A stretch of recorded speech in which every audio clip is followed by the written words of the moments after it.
ఈరోజు శాసనసభ నడిపినటువంటి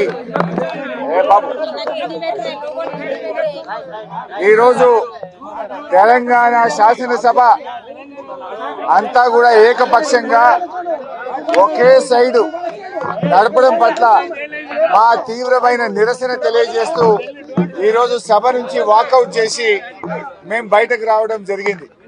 ముఖ్యంగా ఈ శాసనసభ నడుస్తున్న తీరు పూర్తిగా ప్రజాస్వామ్య విలువలకు తిలోదకమిస్తూ శాసనసభ నియమ నిబంధనలను ఉల్లంఘిస్తూ ఈ సభ నడుపుతా ఉన్నారు.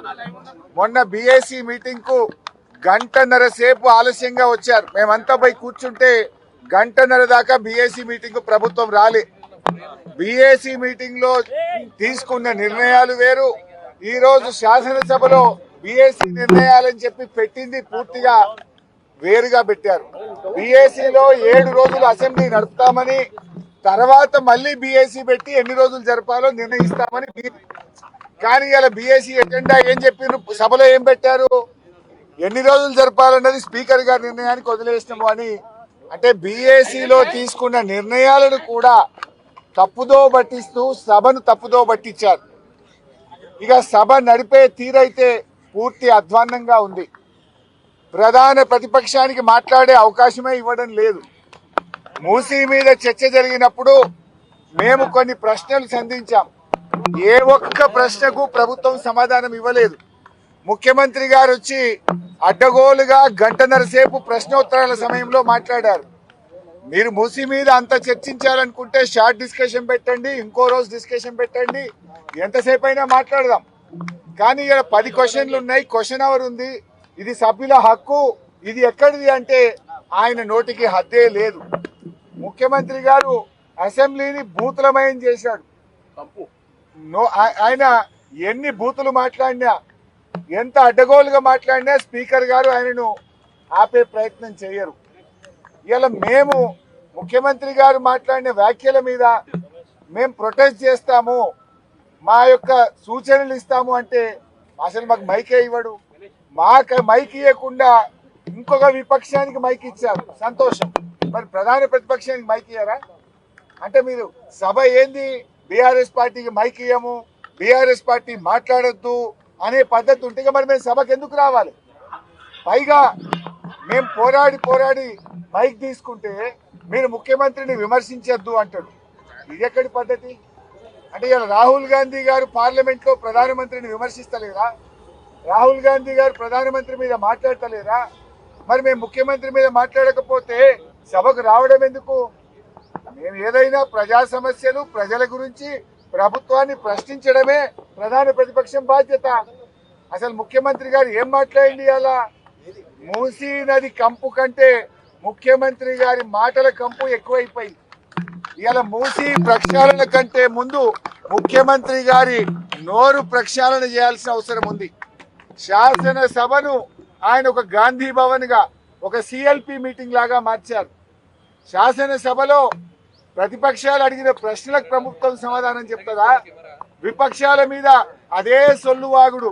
బయట మాట్లాడిందే, గాంధీ భవన్ లో మాట్లాడిందో, సిఎల్పి మీటింగ్ లో మాట్లాడిందే పబ్లిక్ మీటింగ్ అంటే సొల్లువాగుడే అసెంబ్లీలో వాగుతారా? దీనికోసమైనా అసెంబ్లీ సమావేశాలు పెట్టింది. నేను సూటిగా అడిగిన, మూసీకి తెచ్చే నీళ్లు కాళేశ్వరంలోని మల్లన్న సాగర్ ప్రాజెక్టు నుంచే తెస్తున్నారా అని అడిగాను. సమాధానం లేదు. మూసీకి మేము వ్యతిరేకం కాదు, మూసీలో పేదల ఇండ్ల కూల్చివేతకు వ్యతిరేకం. ఆ పేదలకు 2013 చట్టం ప్రకారంగా డబ్బులు ఇచ్చారా? ఇస్తే వివరాలు చెప్పండి అని అడిగాం. ₹1 ఇవ్వలేదు. వాళ్ళ ఇండ్లు కూలగొట్టి కేసీఆర్ గారు కట్టించిన డబుల్ బెడ్రూమ్లు ఇచ్చి పంపించారు. మేమేమో బాధ్యతాయుతంగా పేదల పక్షాన, ప్రజల పక్షాన మేము మాట్లాడాం. మేము మాట్లాడితే అడ్డగోలుగా ముఖ్యమంత్రి గారు మాట్లాడిండ్రు.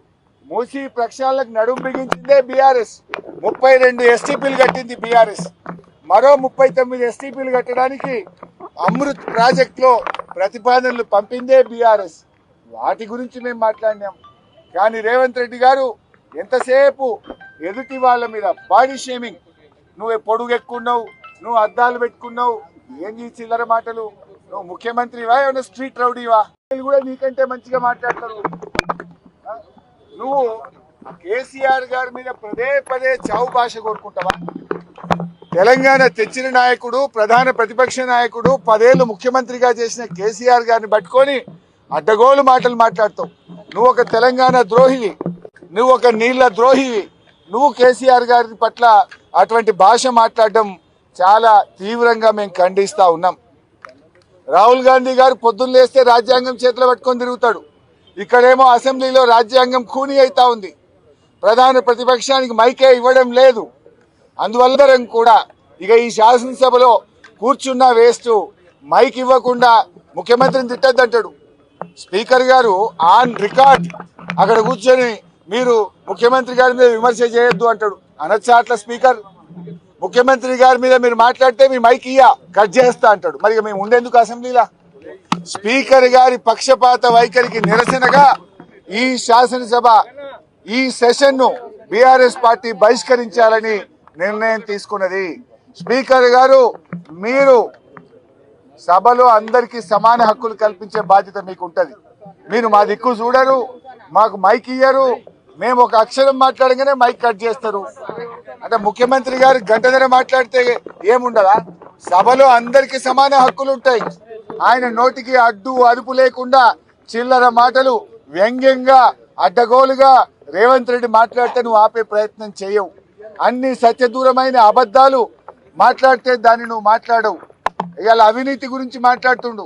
అవినీతికి ఇవాళ రేవంత్ రెడ్డి గారు అడ్డాగా మార్చిండు. రాష్ట్రంలో ఎప్పుడు లేని ఇవాళ ఏ బిల్డింగ్ కు పర్మిషన్ రావాలన్నా, యూసీ ఇవ్వాలన్నా స్క్వేర్ ఫీట్ కు ఒక ఆర్ఆర్ ట్యాక్స్ పెట్టిండు. ఆర్ఆర్ ట్యాక్స్ పెట్టింది నువ్వు కాదా? హైదరాబాద్ లో ఏ బిల్డర్ని అడిగినా బిల్డరు చెప్తారు కదా, యూసీకి ఎంత తీసుకున్నావు, లేదా బిల్డింగ్ పర్మిషన్ కి ఎంత తీసుకున్నావు, ఫైనాన్స్ లో బిల్లులు రావాలంటే 30% కమిషన్, ల్యాండ్ కన్వర్షన్ కావాలంటే 30% కమిషన్. ఈయన ఇంకా పైగా అవినీతి గురించి మాట్లాడుతుండు. అసలు నీకు మాట్లాడే నైతికత ఉందా? ఈ రాష్ట్రాన్ని అవినీతిమయం చేసినావు. ఫైల్ కదలాలంటే ఒక రేట్, పని కావాలంటే ఒక రేట్, అన్నిటికీ అఫీషియల్ గా కరప్షన్ కు కూడా ధరలు నిర్ణయించిన నువ్వు మా గురించి మాట్లాడతావా? ఇవాళ ఈ ప్రభుత్వం యొక్క తీరును, శాసనసభ నడుస్తున్నటువంటి తీరు, స్పీకర్ గారి వ్యవహార శైలి ఇవాళ చాలా దారుణంగా ప్రజాస్వామ్య విలువలు పడిపోయే విధంగా ఉన్నాయి. మా గొంతు నొక్కుతా ఉన్నారు, మాకు మైకు ఇవ్వడం లేదు. సభలో ఏకపక్షంగా నడుపుతున్నటువంటి తీరుకు నిరసనగా, ఈ ప్రభుత్వానికి వైఖరికి, స్పీకర్ గారి వైఖరికి నిరసనగా ఈ శాసనసభ సమావేశాలను బీఆర్ఎస్ పార్టీ బాయ్కాట్ చేస్తుంది.